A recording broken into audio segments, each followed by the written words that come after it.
बात की थी फिजिकल और केमिकल एब्जॉर्प्शन की डिफरेंस की। अब इसमें हम जो पॉइंट्स करेंगे अब इसके अंदर जो हम इसमें टॉपिक करेंगे, फैक्टर्स अफेक्टिंग द एब्जॉर्प्शन। कौन कौन से फैक्टर्स हैं जो एब्जॉर्प्शन पे इफेक्ट डालेंगे, चाहे वो फिजिकल एब्जॉर्प्शन है चाहे वो केमिकल एब्जॉर्प्शन है। कौन कौन से फैक्टर्स हैं जो मेन तो केमिकल एब्जॉर्प्शन की हम बात करते हैं, लेकिन फिर भी कौन कौन से ऐसे फैक्टर्स हैं जो फिजिकल और केमिकल दोनों पे ही इफेक्ट डालते हैं। तो कौन कौन से फैक्टर्स हैं? सबसे पहला फैक्टर, फर्स्ट फैक्टर, कुछ फैक्टर्स हैं, मैं सारे फैक्टर्स पहले मेंशन कर देती हूँ। First factor is nature of gas. जो गैस है आपका दैट इज एब्जॉर्बेंट, एब्जॉर्बेंट का nature. Second is nature of absorbent. Second factor है नेचर कैसा होना चाहिए एब्जॉर्बेंट का। Third factor effect of pressure, it's very very important. यहां से मोस्ट इंपॉर्टेंट, डेफिनेटली यहां से क्वेश्चन आएगा ये आपका, ठीक है। Next the fourth factor is effect of temperature, temperature का effect. Next is activation of absorbent. इसके बारे में बहुत क्लियर आपको सारे पॉइंट्स इजीली आपको अंडरस्टैंड होने चाहिए कि यहाँ से एक एक नंबर की भी क्वेश्चंस बहुत सारे बन सकते हैं। तो आपको सबसे पहले मैंने बताया कौन कौन से फैक्टर्स हैं जो, हाँ जी बेटा बोलो। हाँ, जो बताऊंगी तो अभी बताऊंगी तभी बताऊं जब मैं इस पॉइंट को समझाऊंगी। हाँ, क्योंकि वन बाई वन सारे पॉइंट्स होंगे तभी बता दूंगी इसका मीनिंग क्या होता है। तो सबसे पहले हम बात कर रहे हैं कौन कौन से फैक्टर्स हैं जो एब्जॉर्प्शन पे इफेक्ट डालते हैं। एक तो है आपका नेचर ऑफ गैस, एक है आपका नेचर ऑफ एब्जॉर्बेंट, एक है effect of pressure, effect of temperature and activation of absorbent. यदि आपने नोट डाउन कर लिया तो मैं रब कर रही हूँ उसको। First factor is nature of gas और nature of absorbent, right. Nature of absorbent, यहाँ देखिएगा जो गैस होती है हमारी, गैस जो है वो दो टाइप की होती है, टू टाइप की गैस होती है। एक तो होती है परमानेंट गैस, परमानेंट गैस जैसे आपका N2 है, O2 है, हीलियम है, नियोन है, ये परमानेंट गैसेस हैं। H2 है जो रूम टेम्परेचर पे आपको इस फॉर्म में मिल सकती है। लेकिन कुछ ऐसी गैसेस होती हैं जो रूम टेम्परेचर पे आपको लिक्विड फॉर्म में भी मिलती है। बताएंगे ऐसी कोई गैस जो रूम टेम्परेचर पे लिक्विड गैस में भी आपको मिलती है? हाँ, वेरी गुड। जो टेम्परेरी गैसेस CO2 है, NH3 है, अमोनिया है, ये लिक्विड अमोनिया तो रखा भी होता है आपकी लेबोरेटरी में, ड्राई आइस की फॉर्म में CO2 भी रखा होता है। तो ये वो गैसेस हैं जो रूम टेम्परेचर पे आपको दूसरी अदर स्टेट पे भी मिल सकती हैं।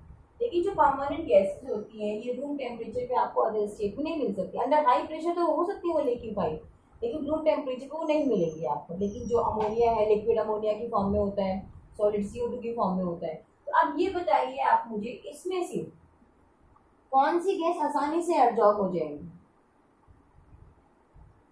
परमानेंट गैसेस या टेम्परेरी गैसेस? Very good. तो इसमें यही है नेचर ऑफ गैस में कि जो हमारी परमानेंट गैसेस होती हैं दे रिक्वायर्ड, तो इसमें लिख सकते हैं they can not be liquefied easily, so they cannot absorb easily, इसलिए वो आसानी से एब्जॉर्ब नहीं होंगी। they cannot, क्या है ये कि वो आसानी से एब्जॉर्ब नहीं होती बिकॉज वो आसानी से लिक्विफाई नहीं हो सकती, राइट। लेकिन यदि हम बात करें किसकी, यदि हम बात करते टेम्परेरी गैसेस की, they can be easily liquefied, वो आसानी से लिक्विफाई हो सकती है, एब्जॉर्ब इजीली, वो आसानी से एब्जॉर्ब भी हो सकती हैं। इसका मतलब ये हुआ कि जो हमारी गैसेस हैं वो आसानी से एब्जॉर्ब भी हो सकती हैं और टेम्परेरी गैसेस और आसानी से लिक्विफाई भी हो सकती हैं। तो इसलिए हम यहाँ पे ये बता सकते हैं कि जो हमारी टेम्परेरी गैसेस होती हैं they are easily liquefy, easily absorb. तो इसमें पहला जो मेरा फैक्टर है नेचर ऑफ गैस, तो गैस कैसी होनी चाहिए, gas should be easily liquefied. कैसी नेचर होनी चाहिए कि गैस की जो है वो आसानी से लिक्विफाइड हो जानी चाहिए, तो gas should be easily liquefied. पहला फैक्टर, गैस कम प्रेशर से कम टेम्परेचर पे, है ना। रूम टेम्परेचर मान लो, रूम टेम्परेचर पे थोड़ा सा प्रेशर अप्लाई करके वो लिक्विफाई हो जाए, शुड बी इजीली। बात क्लियर हो गई?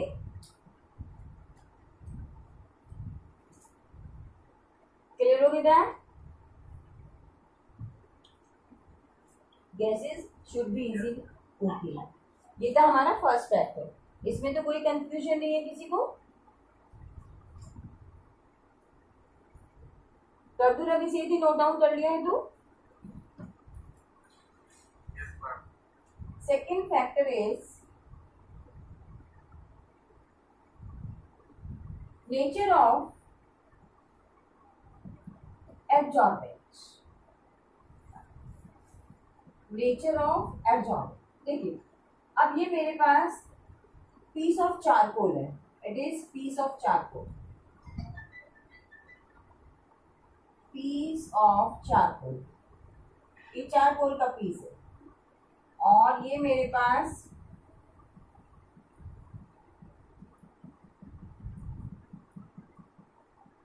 पाउडर ऑफ चारकोल है, पाउडर ऑफ चारकोल। तो ये इसकी एक्टिव साइड्स हो गई, ये एक्टिव साइड्स हैं, ये एक्टिव साइड्स है सारी, ये कौन सी है? सारी एक्टिव साइड्स है, ठीक है, ये एक्टिव साइड्स है सारी। अब इसमें ये जो एक डॉट है, ये जो डॉट है, ये भी सारी एक्टिव साइड्स है। अब ये बताओ इसमें से कौन सा अच्छा एब्जॉर्बेंट होगा, ये पाउडर वाला या चारकोल का पीस जो है वो अच्छा एब्जॉर्बेंट होगा? विच वन इज, कौन सा, कौन से वाला अच्छा है? पाउडर। क्यों? ज्यादा क्यों एक्टिव साइड ज्यादा है?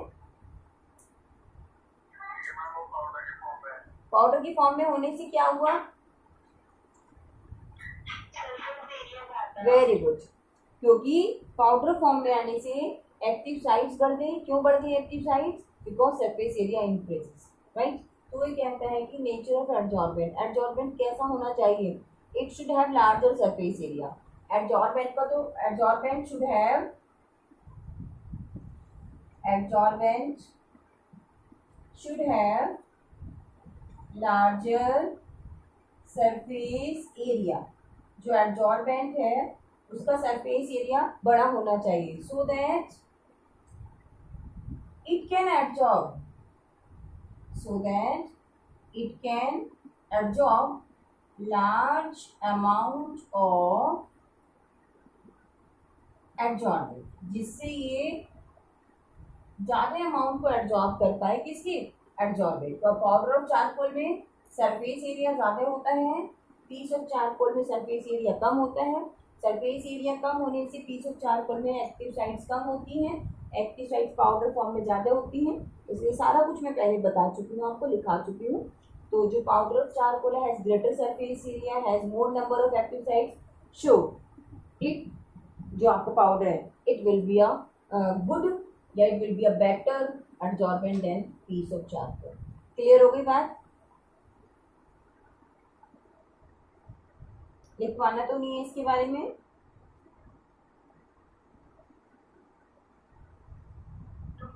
ओके, कर दूं रवि सिंह?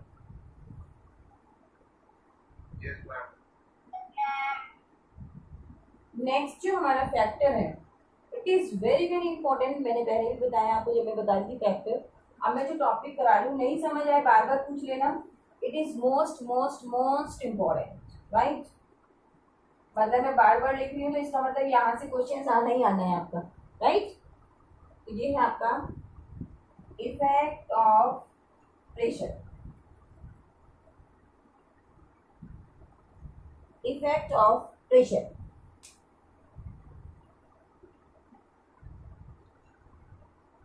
ठीक है,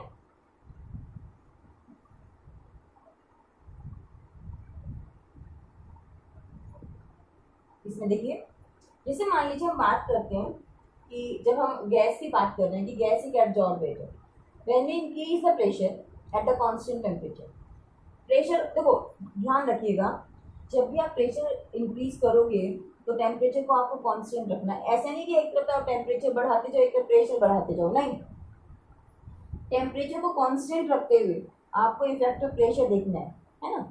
तो when we increase the pressure at constant pressure, when we increase the pressure at constant temperature, absorption of gases at the surface increases।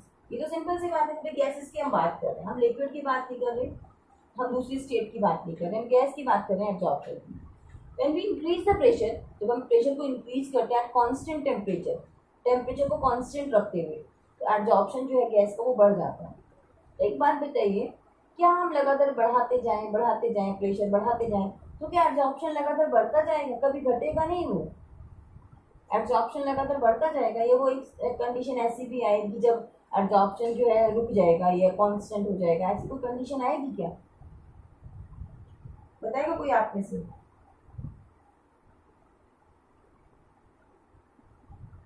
हाँ जी भाई, हाँ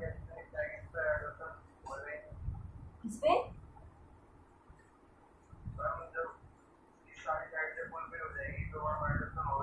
बिल्कुल, जब इंटरमीडिएट फॉर्म हो जाएगा ना बेटा, और इंटरमीडिएट फॉर्म होते ही एकदम क्या बनता है, प्रोडक्ट बनता है। तो इंटरमीडिएट जो बनता है एक पर्टिकुलर प्रेशर पे बनता है, ऐसा नहीं कि कोई सा भी प्रेशर आप लगा दोगे उसमें इंटरमीडिएट फॉर्म हो जाएगा, नहीं। जैसे अमोनिया फॉर्मेशन हम करते हैं तो 200 एटमॉस्फेरिक प्रेशर आपको चाहिए, तो 200 एटमॉस्फेरिक प्रेशर पे ही वो इंटरमीडिएट बनेगा। उससे कम प्रेशर लोगे या उससे ज़्यादा प्रेशर ले लोगे तो वो आसानी से काम नहीं करेगा। तो इसका मतलब ये वो ये कह रहा है कि इफेक्टिव प्रेशर, टेम्परेचर को कांस्टेंट रखते हुए हमें प्रेशर का इफेक्ट बताना है। तो इसमें आप लिख सकते हैं कि when we increase the pressure, when we increase the pressure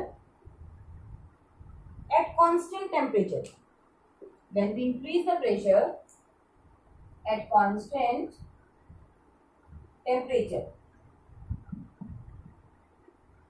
the rate of absorption of gas at the surface of absorbent increases। जो सरफेस है, सरफेस पे जो एब्जॉर्प्शन का रेट है वो बढ़ जाता है, इंक्रीज हो जाता है। अब इसमें जैसे हमने 11th क्लास में लॉ किए थे, बायस लॉ, चार्ल्स लॉ, तो वहाँ पे भी रिलेशनशिप थी, कहीं प्रेशर वॉल्यूम के बीच में रिलेशनशिप था, कहीं वॉल्यूम टेम्परेचर के बीच में रिलेशनशिप था, कहीं आपका टेम्परेचर वॉल्यूम के बीच। तो इसका मतलब यहाँ पे भी एक रिलेशनशिप है, किसके बीच में रिलेशनशिप है, अमाउंट ऑफ एब्जॉर्बेंट और अमाउंट ऑफ एब्जॉर्प्शन। तो ये amount of absorbent and amount of absorbent and pressure, कितना अमाउंट एब्जॉर्ब का, कितने अमाउंट ऑफ एब्जॉर्बेंट पे पर्टिकुलर प्रेशर पे एब्जॉर्ब हो रहा है। तो यहाँ पे भी एक रिलेशनशिप है, उसको हम क्या कहेंगे, द रिलेशनशिप। द रिलेशनशिप क्या कह सकते हैं, इसे नाम दे सकते हैं, टाइप डाल लीजिएगा, एब्जॉर्प्शन। क्या बेटा? हाँ बोलो बोलो।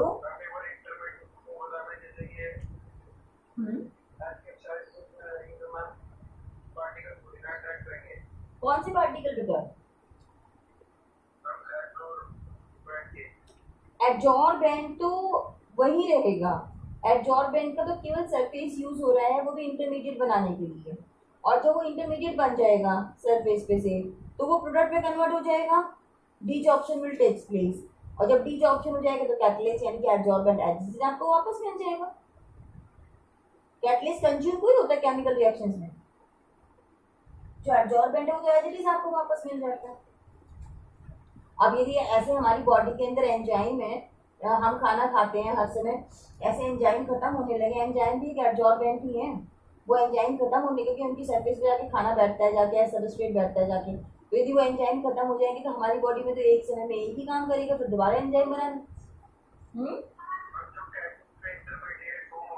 हाँ,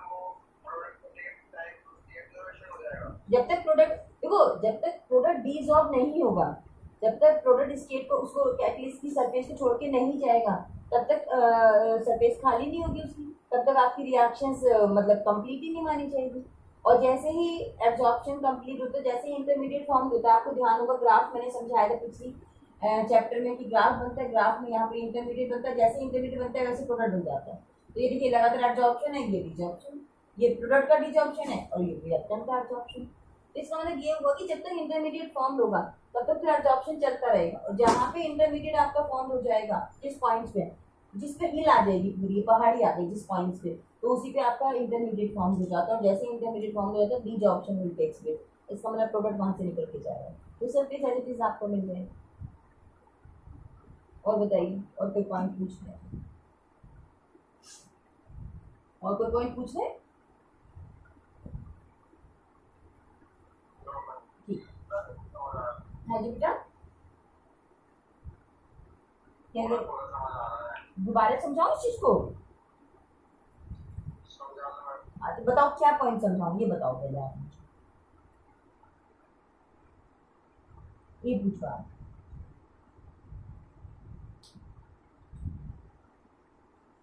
पूछो हर्ष, पूछिए। चलो मैं समझा रही हूँ, फिर पूछना अपना क्वेश्चन। देखिए जैसे मैं बात कर रही हूँ एब्जॉर्प्शन आइसोथर्म की, इसी के अंदर आपका क्वेश्चन भी आ जाएगा। एब्जॉर्प्शन आइसोथर्म है क्या? एब्जॉर्प्शन आइसोथर्म द कर्व, इसे लिखते चलिए हेल्प, हाँ वही बता रही हूँ, उसी के अंदर आ जाएगा आपका पॉइंट जो आप पूछना चाह रहे हो। The curve which gives the relationship, the curve which gives the relationship in between ये लिखी गई टर्म्स हैं, extent of adsorption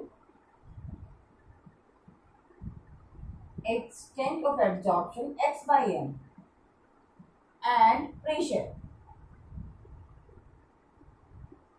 at constant temperature is called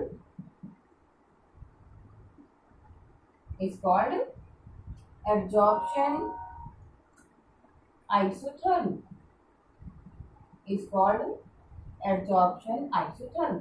यहाँ पे ग्राफ प्लॉट करेंगे किस किस के बीच में, extent of absorption x by m and pressure, क्या चीज कांस्टेंट रखते हुए, टेम्परेचर को, that graph is called as absorption isotherm. जैसे बॉयल्ड आइसोथर्म था, आइसोबार था, आइसोकोर था, ऐसे यहाँ पे क्या है एब्जॉर्प्शन आइसोथर्म।